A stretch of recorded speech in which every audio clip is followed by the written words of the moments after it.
Welcome to Cellmates. Welcome. I am Dick Ward. I'm Kate Phillips. And Cellmates is a podcast where we take two animated movies and kind of compare and contrast and generally throw a Venn diagram over them. Often these movies are Disney. But not always. Often they are musicals. But not always. Often they are good. But not always. Dick. Yeah. What are you drinking? Well, here's what I want to tell you. I have two drinks in front of me. You sure do. Well, I would say like two half drinks.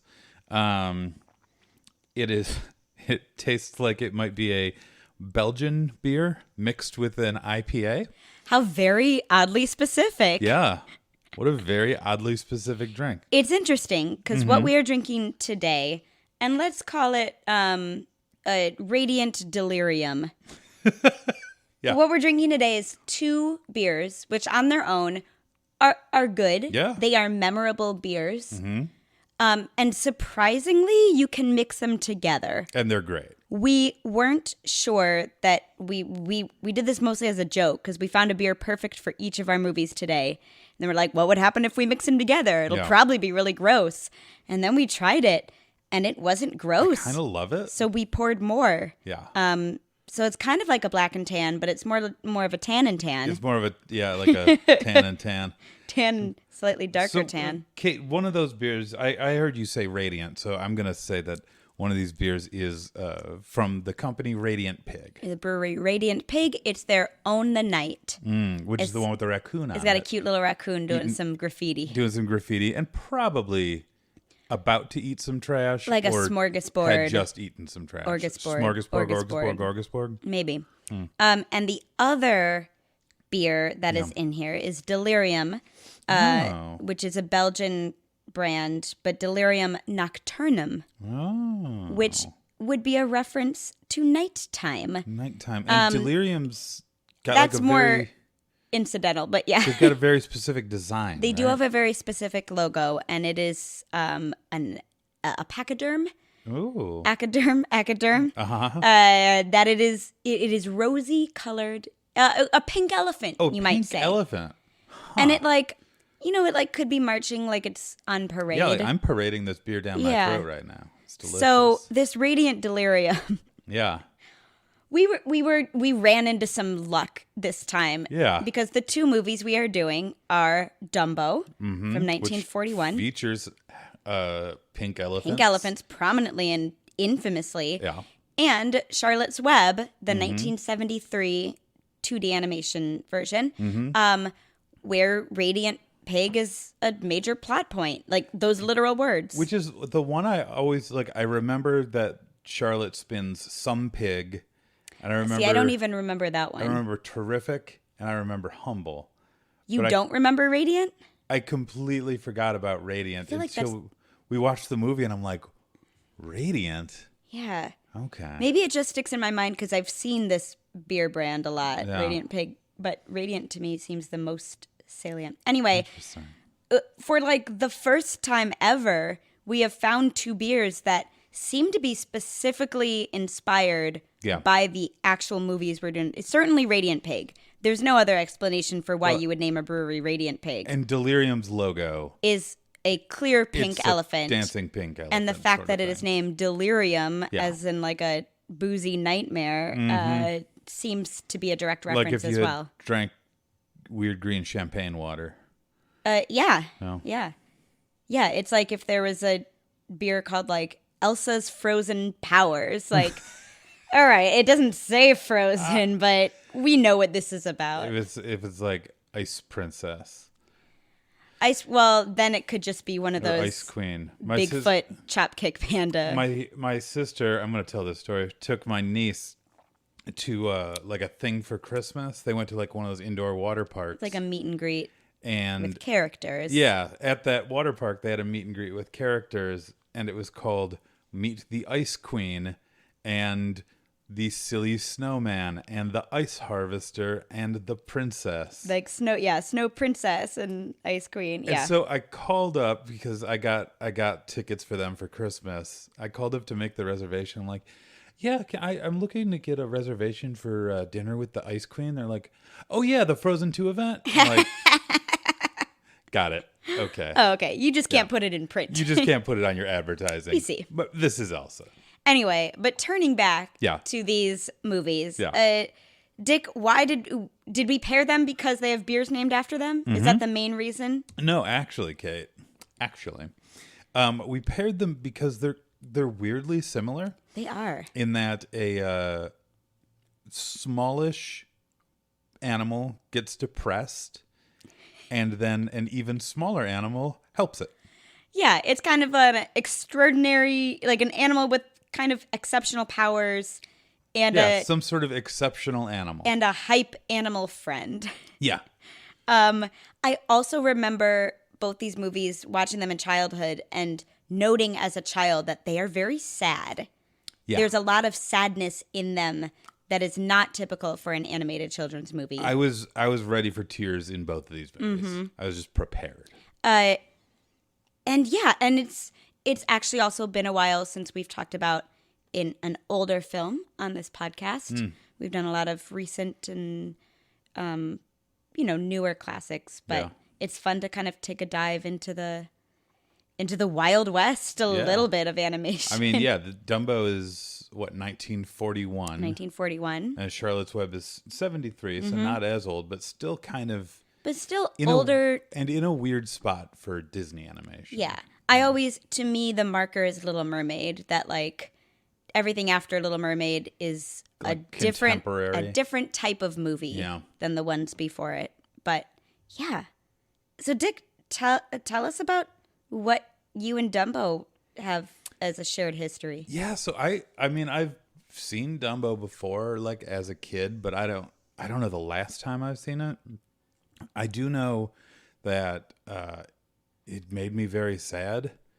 And then like I think, did we watch like a Lindsay Ellis video on the new Dumbo? Or Jenny Nicholson. Yeah. I think it was Jenny. Either way, they're both great.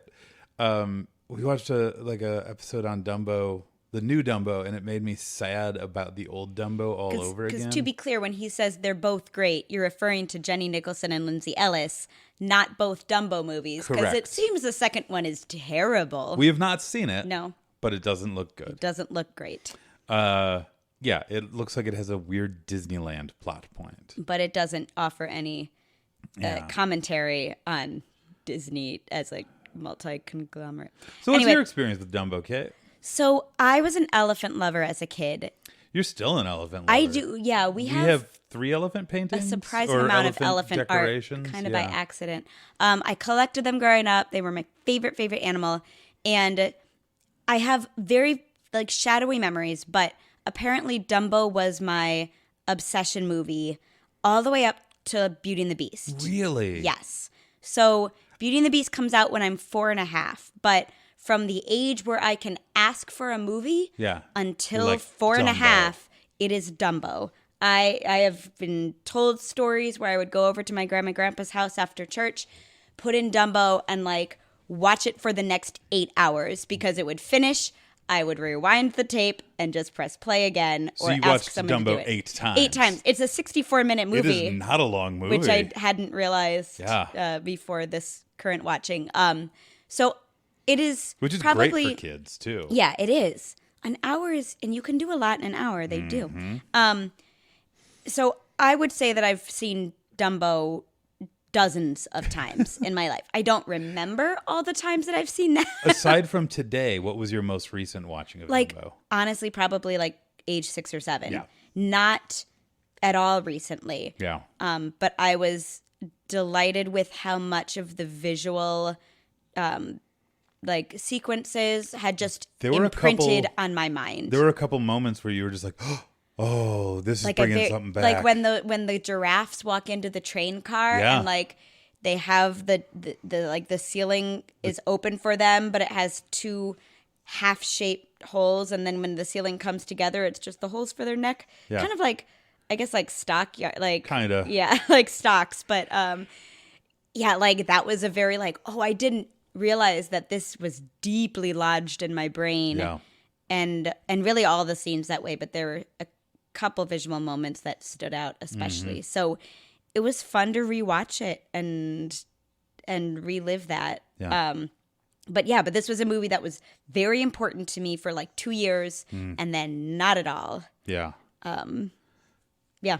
That's fair. So there's Dumbo. All right. Do you want to get a cookie timer out? Give me 2 minutes on the timer so I can try and do a ultra quick plot summary here. If you'd like to do a plot summary of Charlotte's Web that we have written down, you can do it at this time. Oh, am I doing Charlotte's Web? Yeah, that's what you had told me. But you can do Dumbo if you would like. Oh, that's funny. We can switch it out. You do Dumbo. Okay. That's so funny. My Yeah, memory look was at- wrong. Those are the names that I wrote down. You wrote it down. This You one got starts it. with a K. Well, Kate, do you want to get a cookie timer out so that you can summarize Dumbo Yeah. in 2 minutes? I would love to. Cool. So, Dumbo arrives to his mother, Jumbo, from a stork, and she's been waiting for him for a long time. She's a circus elephant. Dumbo arrives. He's very cute, but then, achoo, he has giant ears, Oh, no. and the other lady elephants make fun of him and make him feel bad, but Mama Dumbo is not having anything to do with that. She's a fierce Mama Jumbo. Anyway, they're in the circus, and these dumb kids come and start making fun of Dumbo's ears, and Mama Jumbo goes Mama Bear on them, like causes a whole scene and starts throwing stuff and hurting people. And so they lock her up because she's a mad elephant now. And Dumbo is so sad. But then this Timothy Mouse, he's like, hey, you dumb lady elephants that are making fun of him, stop it. I'm going to mentor Dumbo now. So he does. And he, mouse whispers into the ringmaster's ear that like Dumbo should be the main part of this clown show. And he is. And he does fine, but Dumbo's still really sad and really lonesome, and so he takes him on a visit to his mom, which makes him feel a little bit better, but he's got to get like some kind of special something to make him feel his best. So they get drunk, see a lot of pink elephants, and then in the morning they find themselves in a tree. Who hasn't, been there? I've been there. And they discover that, oh my goodness, we think Dumbo can fly, maybe? So then they meet these crows, which we don't have to talk about, and They test out whether Dumbo can fly, and he's got this magic feather, and he can fly. And then the next time they're in the circus, instead of just jumping onto a trampoline, he flies. But the magic feather goes away, but it's okay, he can still fly. The magic feather is the least important part of this movie. Least important. And he flies, and he becomes a famous elephant and wins millions of dollars for the circus and gets his own train car on the circus train and gets reunited with his mother, who he gets out of Mad Elephant caboose. And that's Dumbo. Whoa, did you get that in 2 minutes? Cookies are done. Cookies are done. Cookies are Look done. at you. To Now, be fair, yeah, it's a 64-minute movie. that's fair. So I had an advantage. I would like to offer a correction. Oh. Timothy Chalamouse does not whisper into the guy's ear Yeah. to make Dumbo the number one clown. He whispers in his ear to make him the star of the elephant To star show. of the elephant show. The climax of the elephants standing on top of each other. Yes, but then Dumbo screws it up, Dumbo does screw it up. and he gets demoted to clown.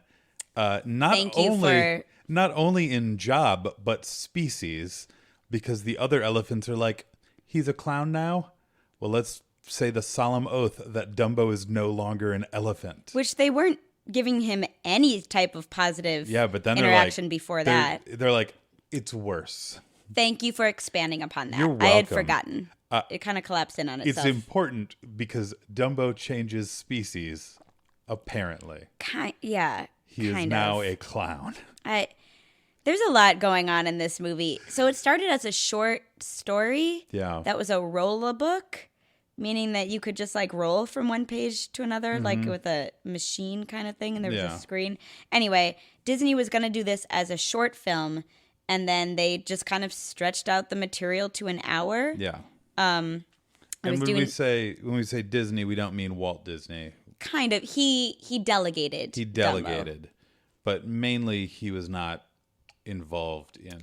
No, but it does sound like he had some approval and like Yeah. they were checking back with him. But Oh yeah, but I want to contrast that with something like Snow White, where he's like pitching the story, He's the guy, and yeah. he's like the guy behind it. Dumbo, he delegates, and like, yeah, he's still in charge. Yeah. He's still Walt. He still has approval, but he's not the main creative force behind this. And that's in part because they were just trying to get it out super quick to earn a profit. This is the fifth movie, the fifth animated feature out of Walt Disney Studios, and Snow White and Bambi do really well, but Pinocchio and Fantasia not so much at the box office. All, yeah. And so as the war is approaching, as they're just trying to like get a turnaround so they can keep making movies, they're like, great, let's do this little movie. We're not going to do a lot with like the sets. We're just going to make them watercolor still backgrounds. We're going to keep it really simple. And they were right. It doubled its production value at the box office. Yeah, it did gangbusters. Yeah. And it really started to bring Disney back from the financial brink. It's, but that does seem like every fifth movie That's of true. the Walt Yeah. Disney Company brings back Disney from the financial brink. Like, Yeah, because I think like Steamboat Willie kind of saved the company, and then Snow White saved the company, and then Dumbo saved the company, and then something else. right, like Cinderella, and then like like at least Little Mermaid. At least until the 90s, the Walt Disney Company was always either on the verge of like financial ruin or on the verge of being bought out by like some tiny company that could somehow afford Disney. Yeah. Super weird. But yeah, one more tidbit that I found out before we maybe move on to the next movie was that RKO, who they were in partnership with to do this movie, they saw the 64-minute runtime and they're like, no way, we have to add at least 10 more minutes to this to like make it a legitimate movie. And Walt Disney himself, he's like, no, we've stretched this as far as it can go. This is done. He's like, it would be very expensive to get 10 more minutes. And have you seen this story? There's not much more we can do to it. We're not doing it. Yeah. Yeah. Cool. So that's Dumbo. So let's talk a little Charlotte's Web. Radiant Pig. That's some pig. Some I'm movie. having some beer. Kate, there is one phrase that you used over and over again to describe your experience with Charlotte's Web. Do you remember what that is? Indoor recess movie? That's correct. Uh-huh. Indoor recess. Kate, what's your experience with Charlotte's Web? It's an indoor recess movie. I am not positive that I have seen this movie all at one time before now, watching it for this podcast, because similar to Fern Gully and Willy Wonka and the Chocolate Factory, this was on heavy rotation at indoor recess at Rockland Elementary School in Libertyville, Illinois. So I saw a lot of 20-minute segments of this movie. Yeah. And so I remember the songs, like especially watching it this time, it was like, oh, this song is again lodged deeply in my brain, and I couldn't have sung it for you yesterday, but now that I'm hearing it, it's like, whoa, yeah. And I remember, like it wasn't a movie where I saw 20-minute segments and then thought, oh, I need to watch this at home. It was like, well, this is fine. I'm going to go eat my lunch now. Like, I'm not disappointed that this is ending. Yeah. So that was the experience. But there wasn't a scene that I don't remember. So it might be that I saw it all together at some point in time. But yeah, I remembered all of it. Can I tell you a completely unrelated story that just popped into my mind? Sure.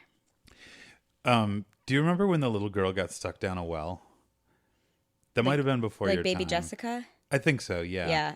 So I was in third or fourth grade, and for some reason, we were watching things about Baby Jessica in school. In elementary school? That's correct. Oh, that's awful. I know, and I told the teacher, like, "Hi, This is really making me uncomfortable. I'm like scared of this. Yeah. Can I leave?"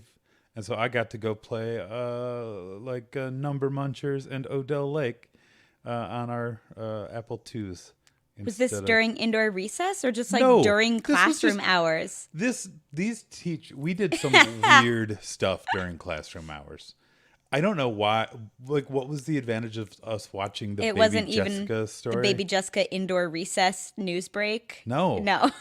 And I don't know if this was a thing that was happening or if we were like, I don't know, but There you go. That's weird. Yep. School is weird. You're welcome. School was especially weird in the 90s. But I'll tell you what my experience with Charlotte's Web is. Go since for it. That's what we're actually talking about. I think, honestly, similar. In my mind, I'm remembering it as like a Sunday school thing.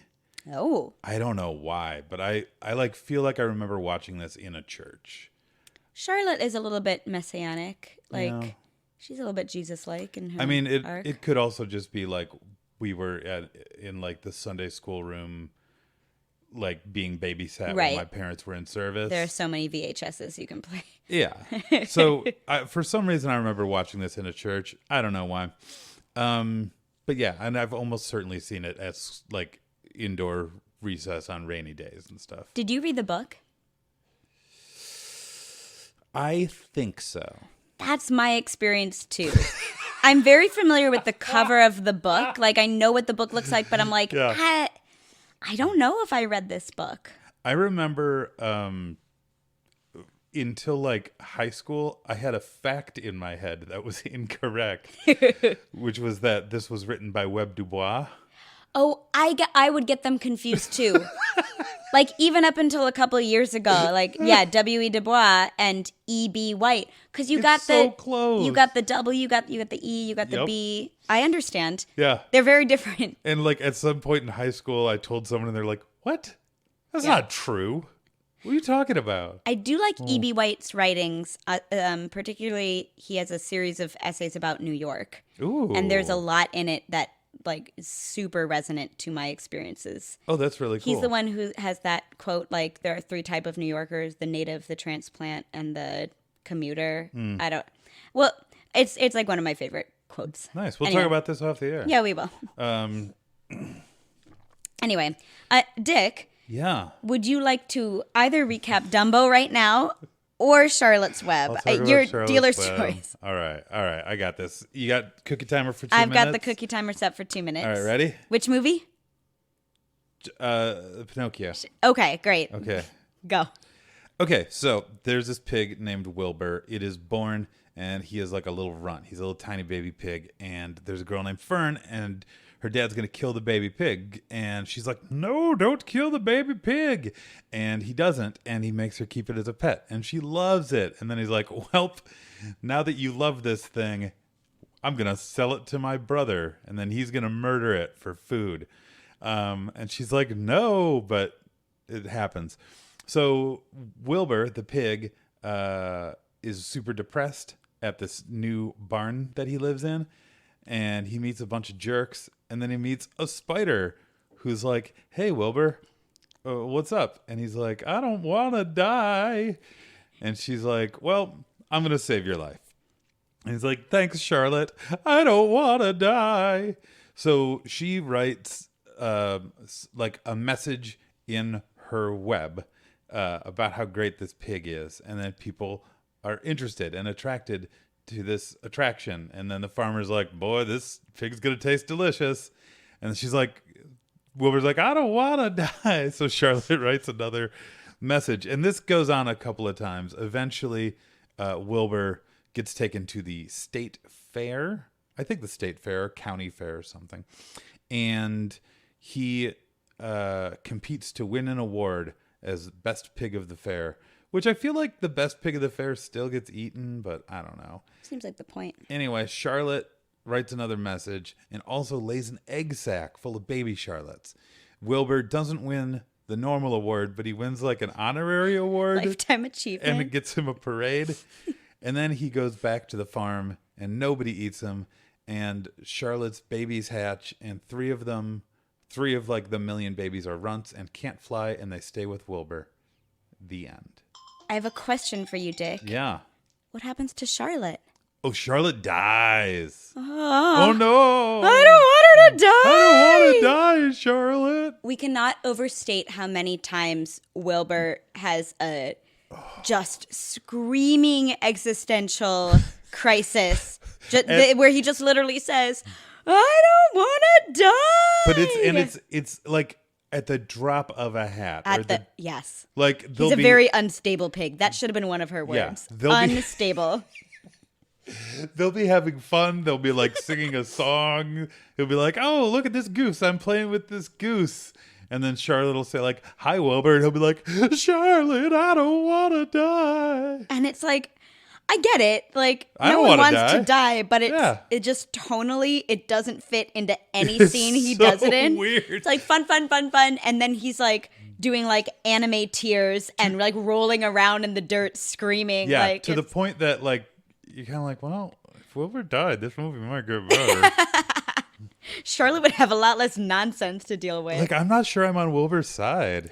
No, He looks delicious. this movie doesn't do a great job. It really, really trusts that you are invested in this pig. Yeah, and I think as a kid, I'm like, animated pig. Yeah, I'm on its side. But he's very obnoxious. But as an adult, I don't like And there's that like, pig. I don't know. Like, I feel like, so, great, let's get into the animals in each of these movies. Like, I feel like Timothy has a reason to help. Timothy the mouse. Timothy from the Dumbo. mouse from Dumbo has Yeah. a reason to help Dumbo. He sees him being ostracized. He sees the catty elephants, one Yeah. whose actual name in the script is Catty Catty. Elephant. Like ridicule him. He sees them blocking his way for food, and Timothy's like, "Screw this! I'm gonna do something about it. I'm gonna This help is-" this elephant out. He's like this little scrappy, you know, who he'd get along with well. Fievel's friend, in the scrappy Oh, one, the like scrappy the one, super yeah. Brooklyn-y one, Yeah. right? Like Timothy would get along with that yeah, guy. or like Jiminy Cricket. Yeah, Like he's a scrappy version of Jiminy Cricket. Yeah, I like was he's gonna say Jiminy Jiminy Cricket Cricket. that'll kick someone's he's ass. got a top hat. Excuse me, sir. He's a little bit more sophisticated. All right. And so Timothy, you see him kind of observe the situation and make a decision to get involved. Yeah. Charlotte, maybe there's more in the book, but like Charlotte just all of a sudden is on Wilbur's side, and Wilbur doesn't really give her a reason to. Charlotte seems very much at peace with the cycle of life and death and Yeah. living on a farm. Like, I feel like her first statement to him is like, I don't know, like pigs get slaughtered. She doesn't exactly say that. Yeah. But So when we first meet her, like she is like ultra zen very. and just like you said, very comfortable with the cycle of life. Mm-hmm. And so like she meets him, and the first time they talk, I think she literally does say, "Yeah, pigs get slaughtered," Yeah. and he's just like, "No," and she's like, "Well, everything dies, Wilbur." Yeah. And she's just like, "What? But I don't understand what you're so upset about." It's And- really interesting. And then there's somehow a jump from that to her writing words in her web to get attention on this pig so that it doesn't die. Because and then she's- all of a sudden he is a true friend to her. And it's like, why? She's decided that he's her friend, and that is why she helps him. Right. It's like, well, we're friends. But you so I'm don't really helping see you. into that decision-making process. Wilbur doesn't seem like a very good friend to her. No. He seems like a great friend to like that little goose. He Yeah, seems like a the good little friend gosling. to like other, but to Charlotte, like he's just a burden. Yeah. He's just always begging for her to write shit so that he doesn't get eaten. Well, and so what a sub-thread of this movie becomes is that Charlotte is doing all of this physical and emotional labor for Wilbur, who's not really pulling his own weight. He Yeah. learns how to do a flip in the air. That's Kind of his exceptional quote unquote ability. Yeah, like so, Dumbo freaking flies. Yeah. Dumbo actually flies. Like, as far as it goes, Wilbur is not an exceptional, terrific some pig. Radiant. No. He's not a fine swine, wish he was mine. he's just a pig.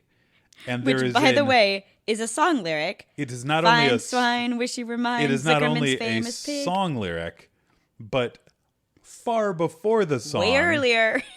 far before that song, there are people gathered around Wilbur, and one guy yells, "Fine swine, wish he was mine." Just as a non sequitur. Just like people are like, "Terrific. Oh, look at that pig. Fine swine, wish he was mine." Comes out of nowhere. It's great. It's bizarre. Yeah. But yeah, he's nothing. No. There is an amazing spider that can spell words in her Yes. web.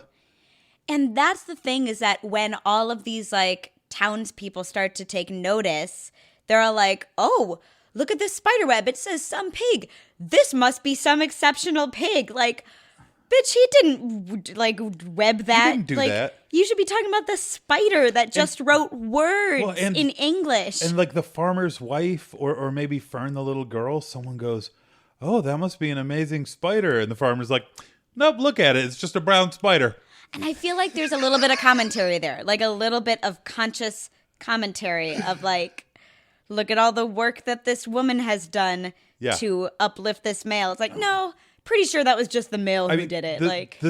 What's the saying? Like, behind every great man is a great woman, or something.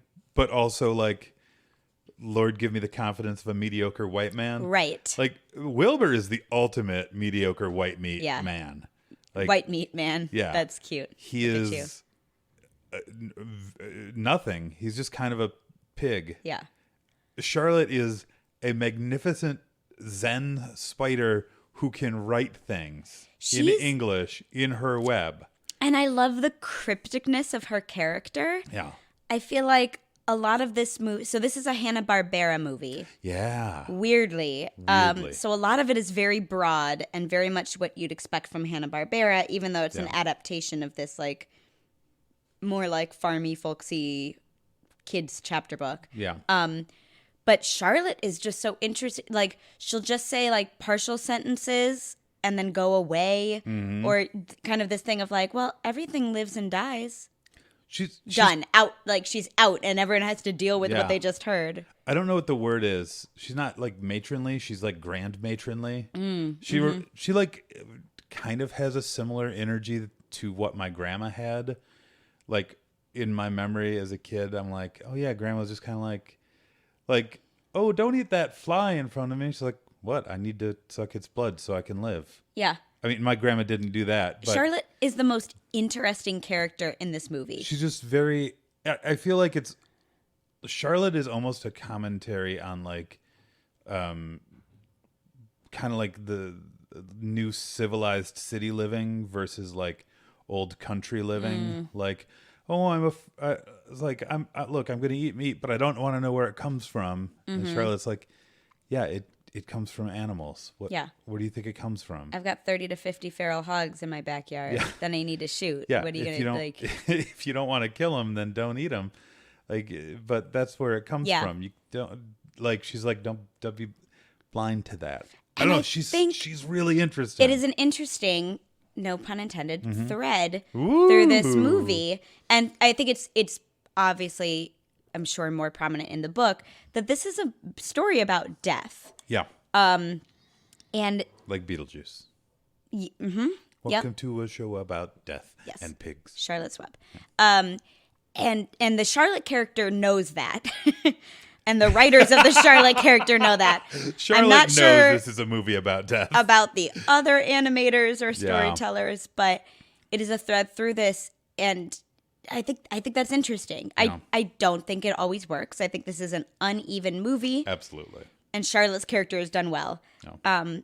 But both of these movies, like I said before, I remember them both being very sad. Like Charlotte does die in this movie. Yeah.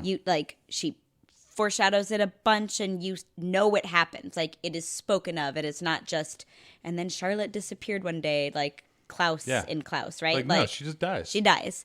And Dumbo does this too, where it's like, yeah, mom is locked up in a mad elephant train car. Like, they are not sugarcoating like, oh, mom has a fit and destroys part of the circus, and then you never see her again. Yeah. No, you do. She's in jail. You see the consequences. And like that's a weird thing. So Dumbo, look, we're gonna get around to the part of Dumbo that we're gonna need to talk about. Parts of Dumbo that we're gonna need to talk about that earn the warning that there are things that are no longer socially appropriate, culturally relevant. We're going to get around to that. We sure are. But the thing that's interesting to me about Dumbo is, as we're watching it, I'm like, are they trying to, like, it seems like there's like weird progressive messages that I don't know if are intentional or just coincidental. Yeah. Like Baby Mine is a mom in jail connecting with her child. Who is visiting. And she's wrongfully imprisoned. She shouldn't be there. The system fucked her. And like, she's just like getting this tiny chance to connect with her child. And I'm like, are you giving us a message about criminal justice, or is this a complete accident? Well, and the sequence, the Baby Mine sequence, not only focuses on Dumbo and his mom, but all the other mom and baby or parent and baby groupings of circus animals, the tigers and the bears and the kangaroos. It all shows them like snuggling together at nighttime, and Dumbo and his mom are separated by these bars, and it both, you know, bolsters what you're talking about of like this contrast. It also means that for 50% of this very emotional song, you're not looking at the emotional-est part of it. Yeah, it's a weird, it's like, are you intending to show us the contrast between these animals and Dumbo and his mom? Is Dumbo a boy? We don't know. Dumbo Jr. Yeah, I think they say him. Him, okay. At least the other elephants because say him. He's named after his mom. Like, Dumbo's real name is Jumbo Jr. Yeah, Jumbo Jr. And the mom's name is Jumbo. Mrs. Jumbo. Well, I think that's the stork being polite. Oh, that makes sense. Yeah. So, so what was I saying? So is this name Jumbo Jr.? No, it's just Jumbo Jr. If she's Mrs. Jumbo, then his name would be... Would be Jumbo Jr. Jumbo. Well, that's not how Junior works. Junior comes after. Jumbo Jr. Jumbo. Jumbo Kate, let me ask you a question. Drop. What was my mother's middle initial? A. Thanks. Then my name will be Arathabobe. Arania. Good Christ. We will get to that. I feel like there should be a section on just what. Yeah. We'll do a what section. We'll have a little what section. Yeah, so there's that in Dumbo. There's also this, I feel like there's a lot of like halfway doing things, right? Yeah. And I think it is interesting. So like another episode of this is these catty elephants, right? That are like, so technically I don't think they say each other's names. They call each other like dearie and sweetie and whatever, but it's this gaggle of elephant females. And they, on paper, have names. A specific matriarchal elephant. So there's like catty elephant, and they have names at least in the Wikipedia summary. Yeah. But so on paper, this movie seems to pass the Bechdel test. Yeah, there's lady elephants talking about something besides a man. Talking about something besides man. But at the same time, you know, Jumbo is the only one played sympathetically. It's kind of like, oh, when you get a group of women together, they're just going to gossip and be ridiculous. And it's like, oh, this is still misogynistic. That's the weird thing, right? Because there are no male elephants. It's just women elephants. And really, in terms of the male-coded characters, you have the ringmaster, you have Timothy, and then like the group of clowns who have less personality than the elephants. Like there seem to be at least some archetype characters in the elephants. I think you're forgetting about 4 other male characters that we'll get into. Oh, 5. Yeah. So, but the it's interesting because looking at that a different way, it's about a group of like privileged people.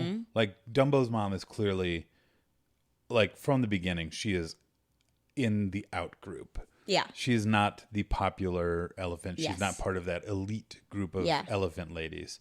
She's wearing like shabbier elephant clothes. Yeah. So it's like an elite group of people shunning like someone of a lesser class. Yeah. And like, it's again, it's like this thing that I'm like, Dumbo, I don't know if you're going for this, but you're kind of getting there. But also, these are really misogynistic versions of elephant ladies. However, beyond that, and this is where I forgot I was going before, but now I'll come back to it. Yeah. These elephants are still in a circus. They're still an oppressed class. And I feel like the gossipy and the cattiness is defense mechanism to that, Yeah. right? We still see them forced into the scene where the matriarch balances on a ball and then all the other elephants climb on top of her, and like it's very dangerous and very uncomfortable, and they clearly haven't rehearsed it before they do it before an audience. Yeah. And so like really, I don't know, that moment caught me, and maybe because it's 2019 and you know, we now don't have elephants in a circus as of 2 years ago. As of 2 years ago. How did it take that long? Wait, it's 2020. It's 2020. It's not 2019. It's going to be, it's still the first month. I have an That's excuse fair. for a few more days. That's fair. But yeah, it's this like, oh, you went halfway there. Like, this is a thing that happens, right? People, you know, groups that are oppressed but still want to feign this like layer of privilege will exclude others so that they don't have to feel that they are being really excluded from like full free lives. Would you describe that as poor economic conditions really helping to accelerate racism and sexism? I would call this an example of that. Interesting. I do think racism and sexism exist beyond economic 100%. anxiety. But yeah. So it's interesting in that respect, and like the clowns, you see that too. Like they have a moment of like meeting, and they're trying to like brainstorm new ideas so that they can go ask the boss for the raise, but they're still being like they're clowns. Yeah. They are literally being laughed at and patronized in their position. I loved that. Yeah. I loved that. I mean, there's the meme that it's the guy putting on clown makeup in 4 different stages, and it's like, maybe if I work hard and put in overtime and never take vacation, my company will notice and appreciate. And by the end of the 4th panel, you got full clown makeup. Yeah. I was like, oh, that meme is kind of a scene basically in Dumbo, yeah. Like they're like, oh, we've got it. We'll make 1,000-foot tall skyscraper for a baby elephant to jump off of. We need a raise. That'll get us noticed. We're so smart. That also just feels like Silicon Valley. Yeah. It's like, wait, we've thought of the stupidest thing. Can we get some more VC funding? Yeah. Thank you. But that it's interesting because I wonder toward the end of the making of Dumbo is when the Disney animators strike happens, that they strike for 5 weeks, and Walt Disney famously anti-union and very, very problematic on that account. Very much so. It doesn't seem to have significantly messed with the creation of Dumbo. Like that was in May. Dumbo comes out in September. So like it's pretty much done by this point. But you have to wonder whether some of those sentiments were in the story writing, right? All of the workers are treated terribly. Like from the elephants to the clowns. Yeah. Everyone's treated kind of shabbily. Yeah. This is a much better look into circus life than like The Greatest Showman. Like this is a much more critical lens that they're placing on this. Whereas The Greatest Showman, like, look at how much Hugh Jackman is helping all of these outcast and oppressed people. Circuses are great. Circuses are freeing. Yay. Oh, no. Yeah, it's... So I will say, like, again, we'll get to the parts of Dumbo that were a real problem. But Dumbo was kind of better than I thought it was going to be. In certain ways. At least in, like, symbolic half messages. I was like, oh, I'm getting more out of this than I thought I was. It's got some things to say, right? Yeah. And it is both these movies are very, like, episodic in terms of, like, there's this scene and it's over. Thing happens, fade Next out, scene. new scene. Yeah. There are literal fade outs, I think, in both movies.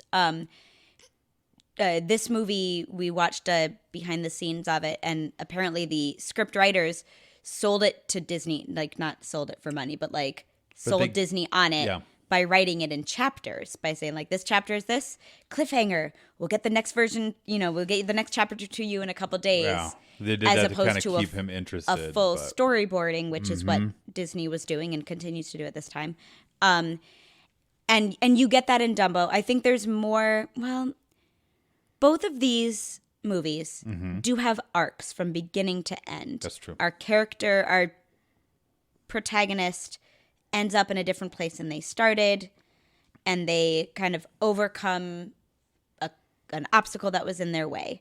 Through their either learning to fly or sitting there while a spider does all the work for them.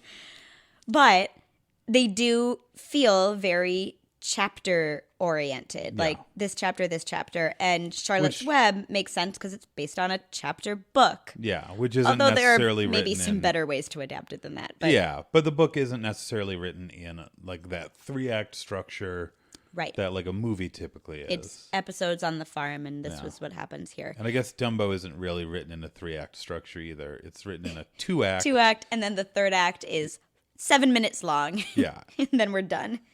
But I think it's interesting because both movies do have a through line in a way that, like, I mean, Bambi has a literal passage of time. Yeah. I'm just thinking like the closest cognate in this era, because Bambi is very episodic. Like, here's Bambi learning what a skunk is. Here's Bambi learning what a girl is, right? Like, you can call me Flower if it wants to. Yeah, Bambi is like a little slice of life, not necessarily a plot from beginning to end. Yeah, it's just kind of the life cycle of a deer. And Fantasia was right before that or right after that, right? It's after, yeah. And that's even less of a... And it's not attempting to be anything different. It's right. like, here's a new piece of music. But that's... Start over. Really interesting to think about, though, is 2 movies without like a through plot did very poorly in the theaters. Bambi did great. Bambi did okay. Bambi did it was great. Pinocchio that... Sorry. Yeah. Never but mind. that's... Yeah. This train of thought, this Casey Jr. of thought, has been derailed. But you would think that Fantasia might... I guess Pinocchio's narrative, so it's 50-50 when you come back and try to redeem it. But yeah, I think the one thing... Like, I really enjoyed Dumbo. I think the one thing that does hold it back is that it does feel a little bit like... What we were saying is like these half messages, but then we never return back to them because that chapter is over and we're moving on to a different thing. And those half messages are contrasted with Gesundheit. Thanks.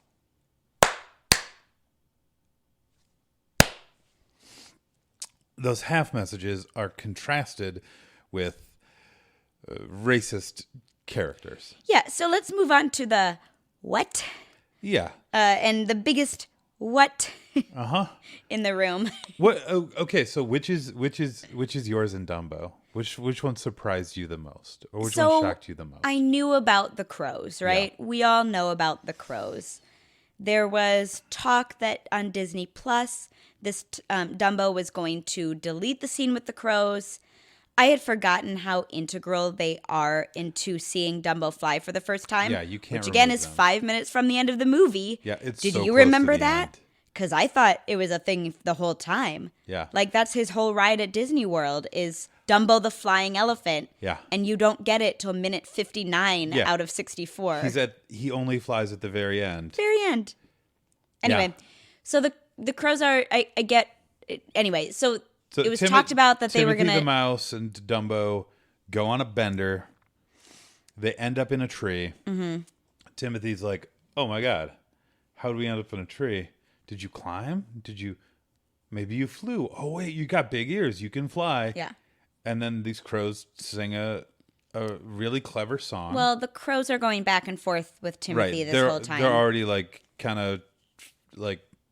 So if you are not familiar, there are plenty of resources available. We'll link you to some. One good one.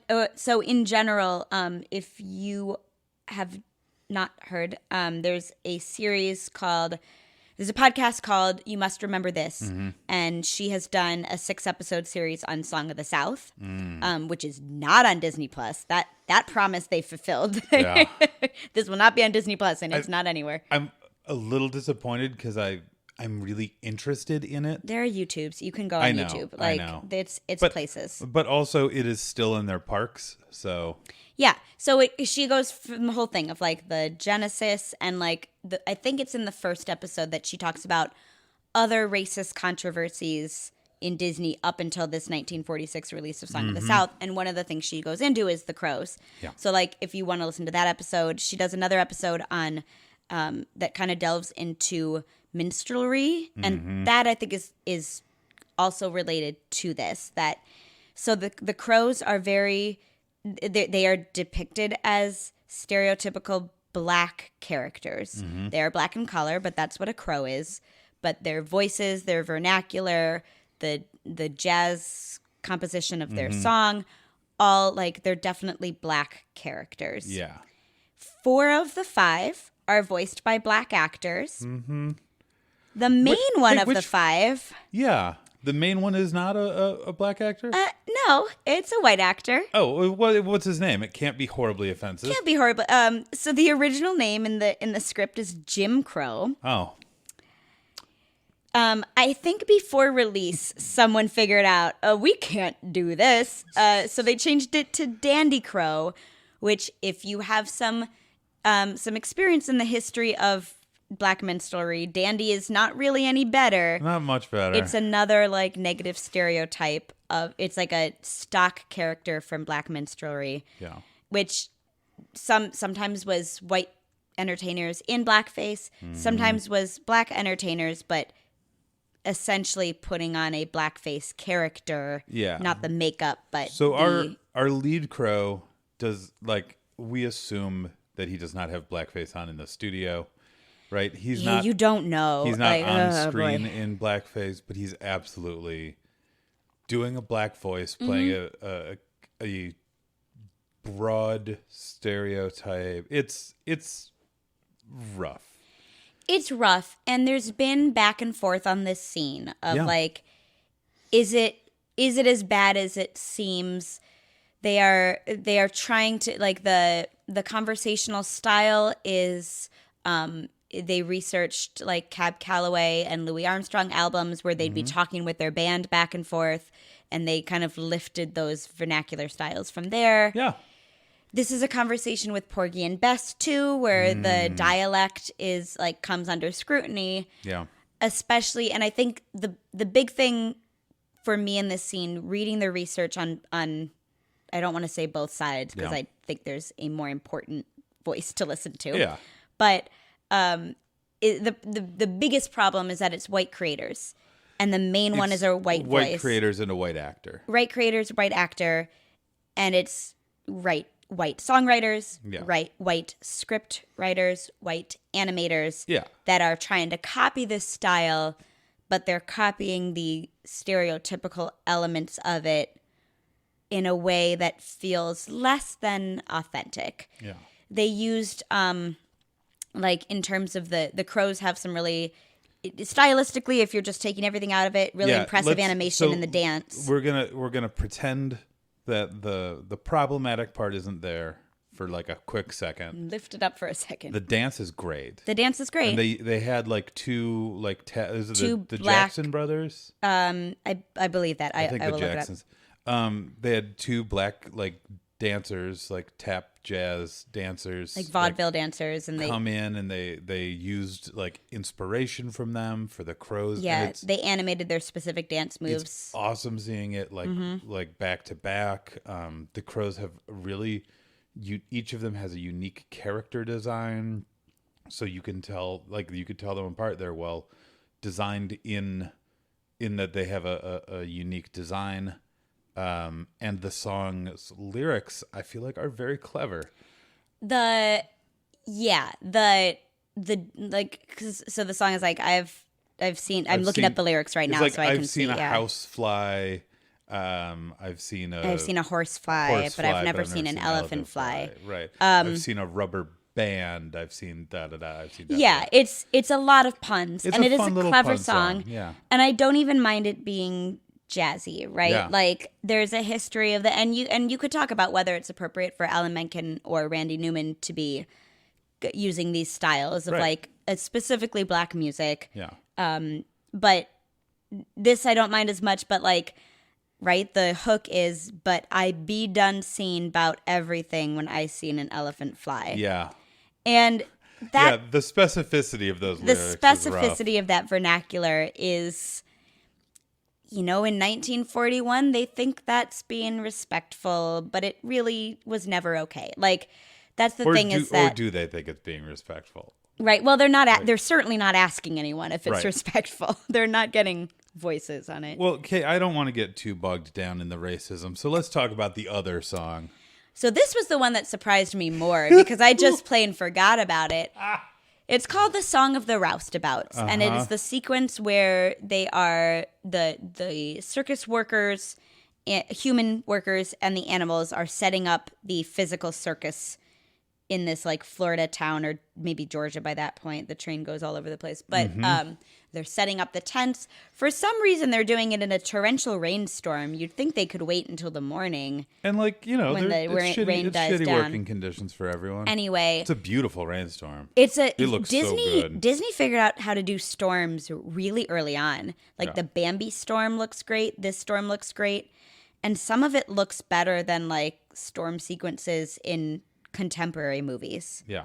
Really, really interesting. I'm going to look up, do you have the lyrics of this song? And here's the thing. So the workers here are similar to the workers in the first scene, like the Casey Jr. scene, in that they are literal blank faces. And they're always small enough in the frame that it doesn't look creepy. But they're not detailed. It's just very clear to the audience. It's like, we don't need you to pay attention to this. The ringmaster has a face. The clowns have faces. The animals have faces. Yeah. But these are just peons. These are extras. The workers don't have faces. They are Caucasian and or like all different races in the first scene. But in this specific scene, it's black workers. They are just black workers. And they sing a song, which like, if it's like a mix of workers, it's maybe not as bad. Yeah. Like it's kind of like I'm a working guy. At best at that point, it's extremely classist. Yeah. But it ends up just being classist and racist.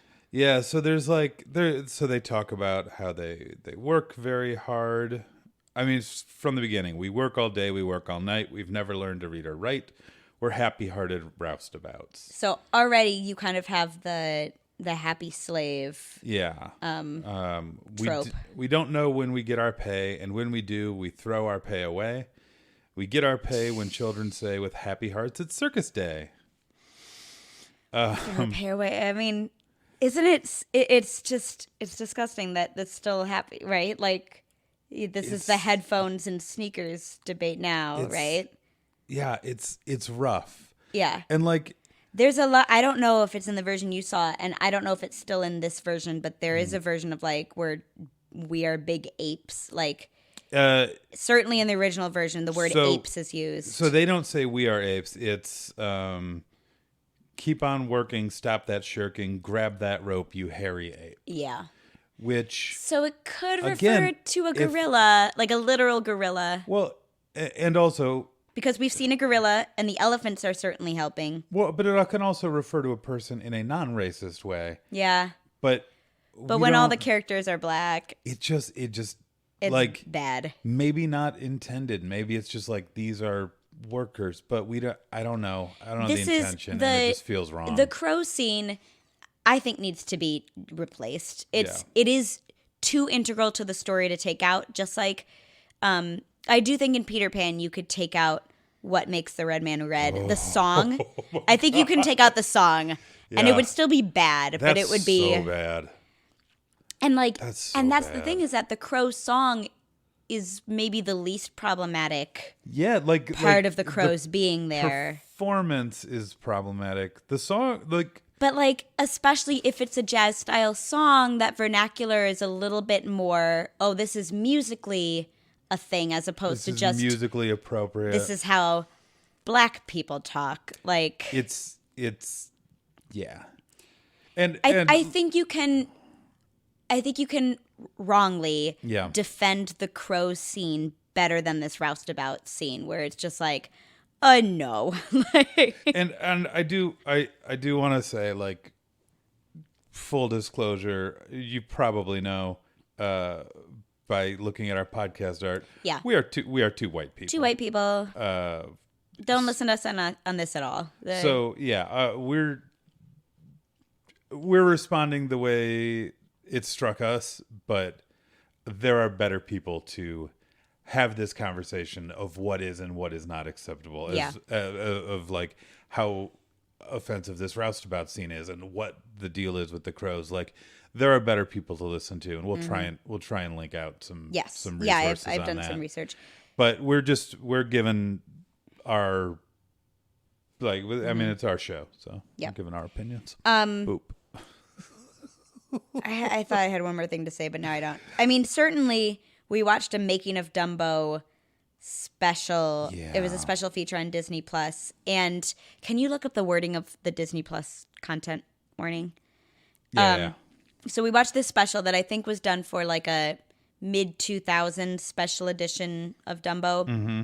And it's, it's current animators talking about the legacy of animation. And it does seem like, in terms of, if you are an animator, Dumbo is really like a big, like, looming model that everyone uses, no matter what company you work for. But like, in terms of how they do backgrounds and foregrounds. Gorgeous. And I will say, like, when they're talking about Dumbo being an emotional movie, we kind of, from a 2019 perspective, where we're like, multiple Pixar films have made us sob. We're like, oh, is this Baby Mine is all you can do? That's like, all you got? Like, Come I teared on. up a little bit, but not like No. Inside Out. I will say, in terms of like how the characters' faces emote is, and we haven't seen Pinocchio recently, but Right. like very different from Bambi and Snow White, where Oh, no yeah. one really has, the dwarfs have facial expressions, but they they're each kind of have one, they're right? yeah. Yeah. There's a scene where like Dumbo is, I think he's a clown in the circus. No, he's like in a parade, and he's following his mom. Yeah. And he kind of lets go of her tail, and then he looks to the crowd, and he gets like a little smile on his face, like, "Ooh, this is neat." And like, I love that little bit of animation And then so much. in the next frame, he like spills himself into a mud puddle, and then people start laughing at him, and then he gets sad. So like, he's able to emote multiple it's a whole journey, emotions in the same and sequence. just through animation. So animation wise, this seems to be a big player. Also, like, I mean, I've seen the whole gambit of Disney propaganda, like the sympathetic to the, okay, like Bob Iger does not attend Pixar storyboarding meetings the way that you're suggesting here. So this is more propaganda than not, I would say, especially because they do talk about the crow scene, and they kind of end up like, well, there's controversy, but here's all the reasons there shouldn't be, and everyone else is wrong, and it's all white creators talking about it, and like, but look at how emotive we made them, and you know, they're sympathizing with Dumbo's oppression because they're oppressed too. I'm like, well, you have to make a leap to know that the crows, like, you have to understand that the crows are black for them to be oppressed. Yeah. Because they never talk about being oppressed. Ever. So you have to rely on these caricatured stereotypes to know that they're a marginalized population. That's problem right there. Yeah. And I will say, like, Eric Goldberg, right? The animator who's like, I guess they're like poster boy for animators right now, because he's on One Day.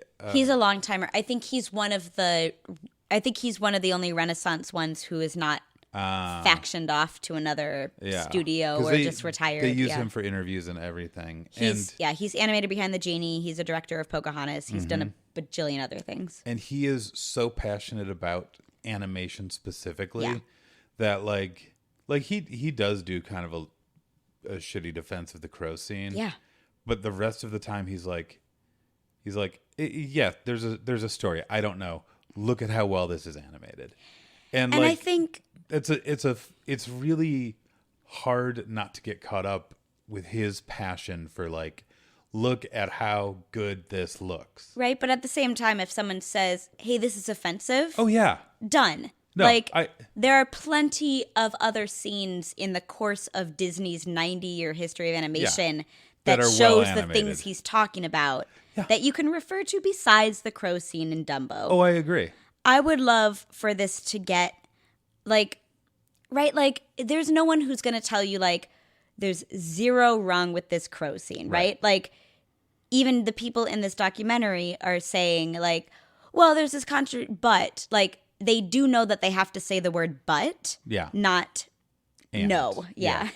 So okay. I think we have done this crow scene Yeah. as much as we should. I will say though that it does. You asked me to look up the Disney warning, and it is outdated cultural depictions. Yeah. That's what it says. And that is, I was looking up Black perspectives on Yeah. this scene and both of these scenes in this movie. And one thing I found was generally the NAACP put out a statement when Disney Plus was talking about like maybe removing this scene, and definitely talking about we're going to put up this content warning on any like this movie and Lady and the Tramp and Peter Pan, and that NAACP, the statement was generally, this is nice that they're putting up this warning.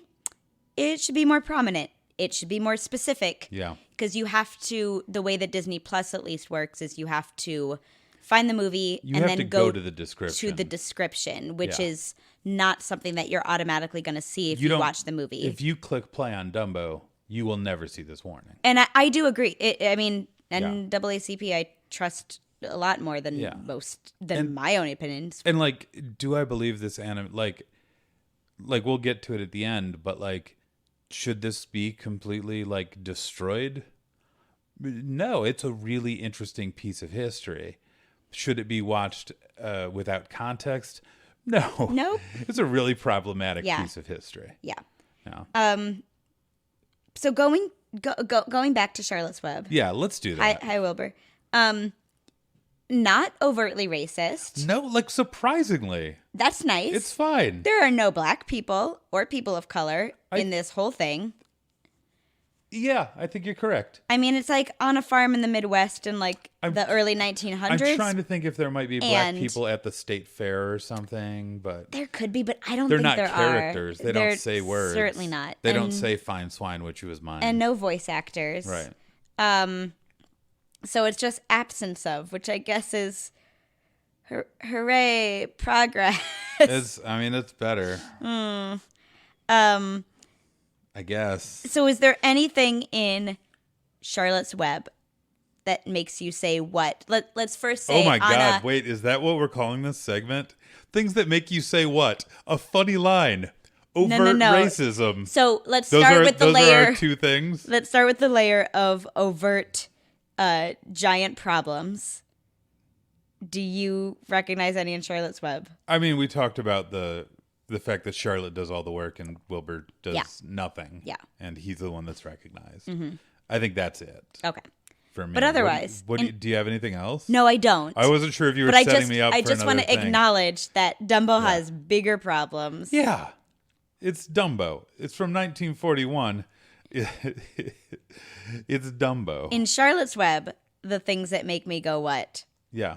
are delightful. Yeah, Charlotte's Web has a couple of moments where we're just like, what the fuck is going on?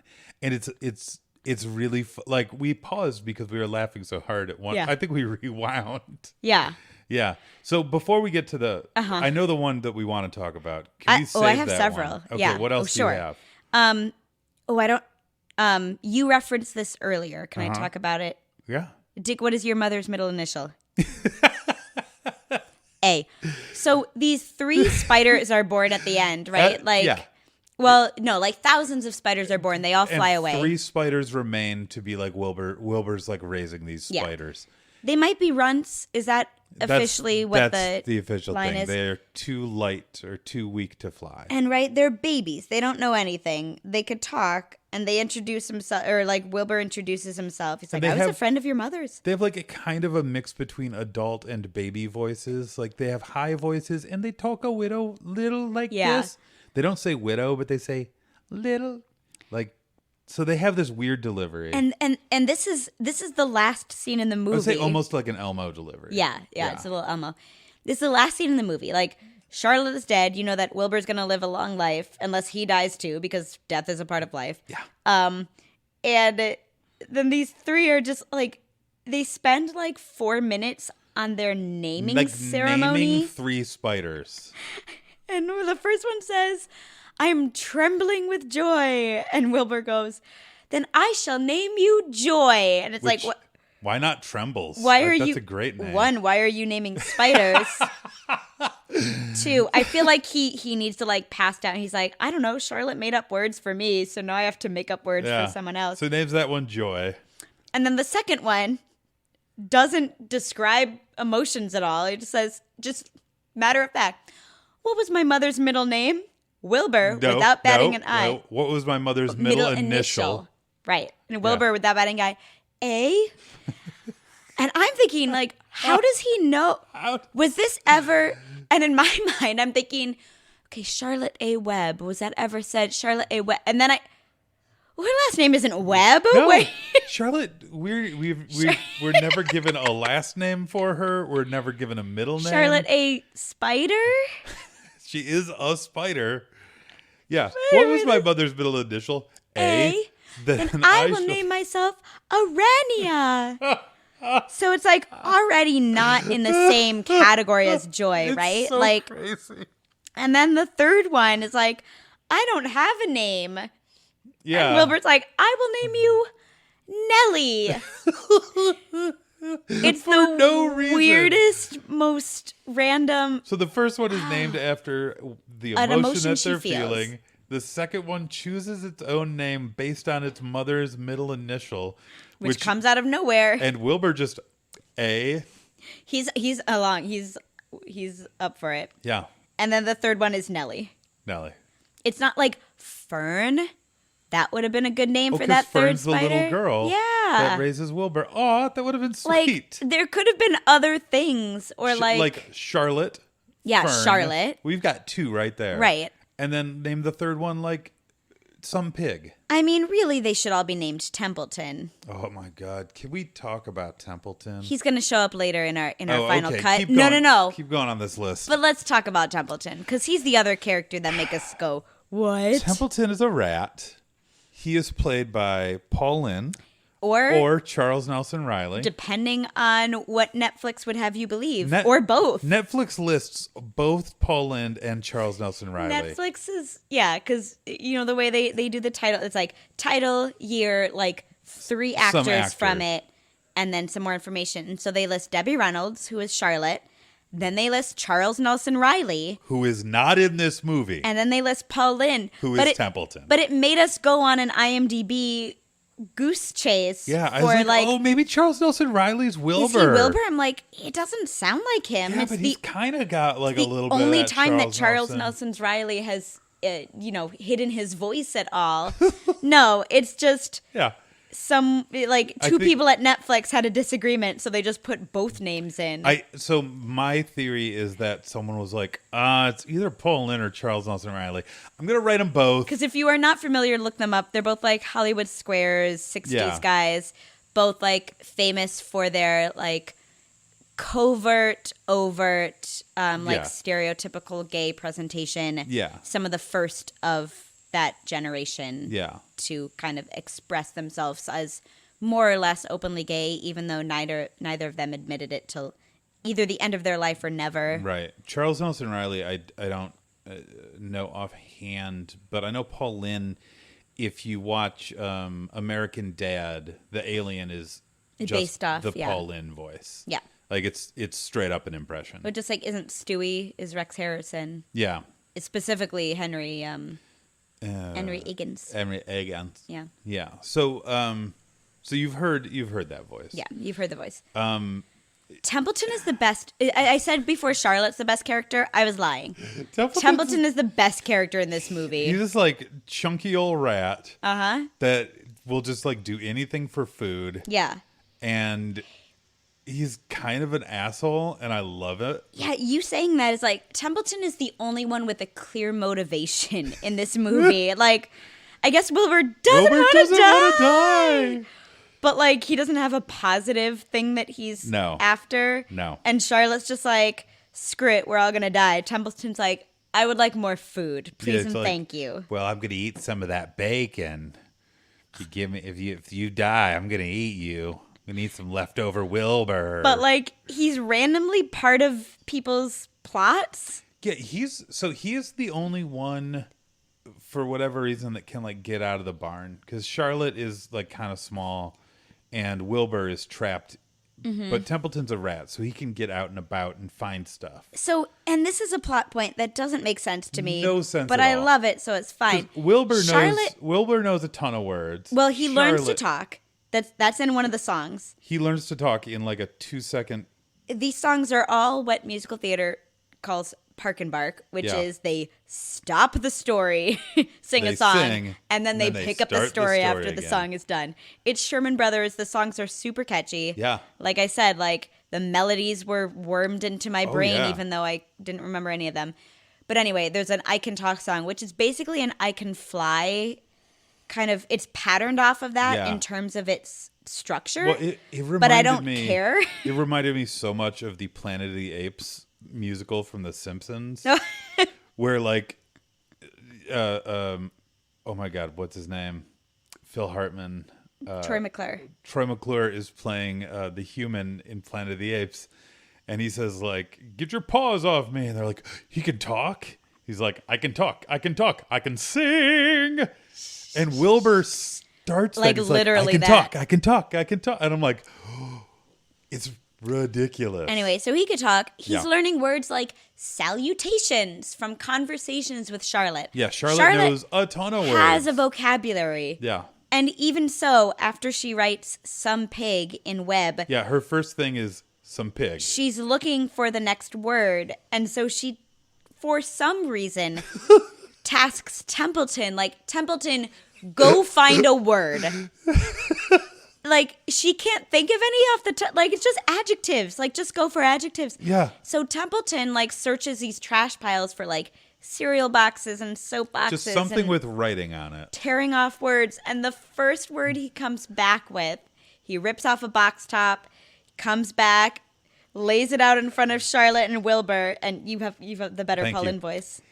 It says crunchy. And it's just literally a rectangle with the word crunchy on it. And the way like he folds it out and just it says crunch. This is the solution. I have done what you tasked